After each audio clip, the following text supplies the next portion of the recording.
მედიცინაში მრავალი იშვიათი საშიში და საინტერესო ანომალია არის. ახლა მოგიყვებით 7 ასეც. პირველი არის პროგენია. პროგენია არის გენეტიკური დაავადება, რომლების დროსაც ბავშვებში ხდება ადრეული დაბერება და ამ დროს ხდება თმის გათხელება, კანის დანაოჭება და გულის პრობლემებიც ჩნდება, რის გამოც სიცოცხლე მცირდება 13-დან 20 წლამდე. მერე მოდის პოლიმერია. პოლიმერიის დროს ადამიანს გააჩნია ზედმეტი კიდურები, შეიძლება იყოს ან ფეხი, ან ხელი და ესაა გამოწვეული ან გაერთიანებული ტყუის დროს, ან ემბრიონულ დროს დარღვევის გამო. მერე არის უცხოხელის სინდრომი, რომლისთვისაც ჩვენ ერთი ხელი არ გვემორჩილება, რადგან ამ დროს ტვინის ორ ნახევარი ერთმანეთთან კავშირი არის დარღვეული.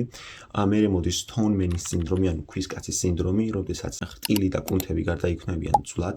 მერე მოდის ჰიპერალობის და ჰიპერსექსუალობის სინდრომი.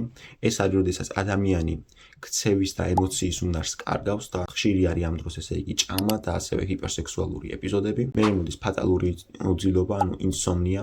ამ დროს ესე იგი ძვლის ცენტრი არის დაზიანებული ჩვენს ტვინში, რომლის ქრონიკულად განვითარებისა და ამ არ მართვის შედეგად ფატალური შეიძლება გახდეს და ბოლოს მოდის ლიჩნაილის სინდრომი, რომელიც აზიანებს ნერვულ სისტემას და ამ დროს ხშირი არის თვით დაზიანების ქცევები.